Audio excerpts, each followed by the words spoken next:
इंसान जिसमें इंसानियत ना हो।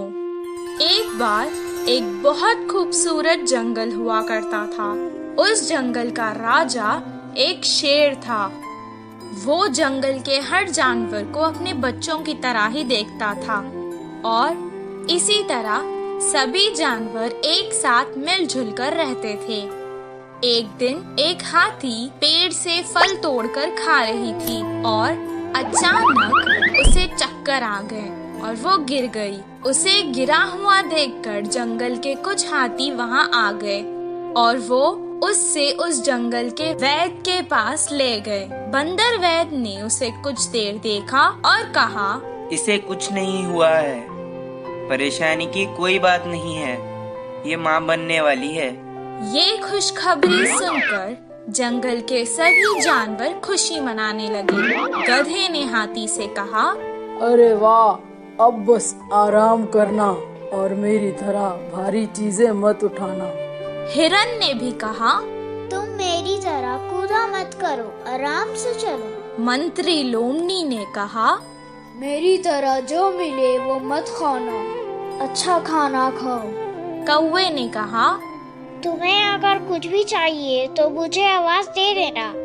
ये सब सुनकर राजा ने कहा, हमारे हाथी मित्र की अब हम सबको ही मिलकर देखभाल करनी चाहिए। जंगल के सभी जानवरों का ये स्नेह उसकी तरफ देखकर हाथी को बहुत खुशी हुई। हर कोई उसका ख्याल रखने लगा। उसके पेट से वो बच्चा भी सब देखता था और खुश होता था।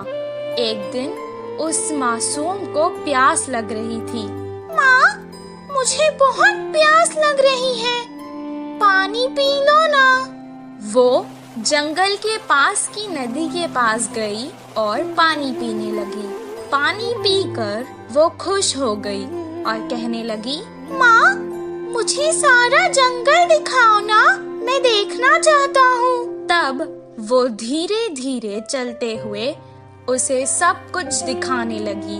उस खूबसूरत जंगल को देखकर उसके बच्चे को बहुत खुशी हुई। अचानक वो रास्ता भटक गई और जंगल के पास के गांव में आ गई। उस गांव में 2 शरारती बच्चे रहते थे। वो हमेशा सबको सताते और खुश होते थे।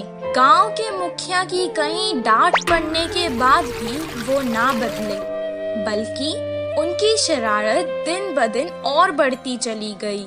कुछ दिन बाद उन्होंने सोचा कि पटाखों के साथ कुछ शरारत करते हैं। तब उन्होंने वो पटाखे एक अनानस में भर डाले और रख दिए। तभी वहाँ से वो हाथी जा रही थी। पटाखों से भरा अनानस उन्होंने उस बेचारे हाथी को खिला दिया। वो खाते ही अचानक हाथी के मुंह में वो अनानस फट गया और उस बेचारे हाथी का मुंह बुरी तरह से जख्मी हो गया। वो बेचारी तड़पती हुई यहाँ वहाँ भागने लगी, लेकिन उसे ऐसे देखकर उन दोनों शरारती बच्चों को बहुत मजा आने लगा। वो भागते भागते वापस जंगल आ गई और अपने मित्रों को सारा हाल सुनाने लगी। वो सब एक जगह जमा होकर बहुत दुखी हो गए।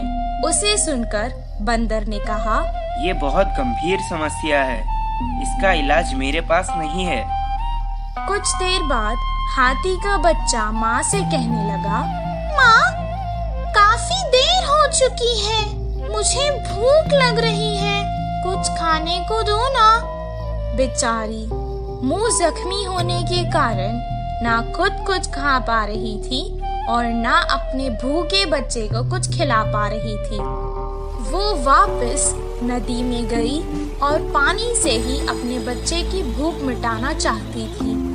कुछ देर पानी पीने के बाद उसने अपने मासूम बच्चे से रोते हुए कहा, बेटा, मुझे माफ कर देना, मैं तुम्हें इस जालिम दुनिया में नहीं आने दूंगी। इतना कहकर उसने अपनी जान दे दी। हाथी की मृत्यु देखकर जंगल के सभी जानवर दुखी हो गए और उस घटना के बाद कभी कोई उस जंगल से बाहर नहीं गया। इस कहानी से हमें ये शिक्षा मिलती है कि जिस इंसान में इंसानियत ना हो वो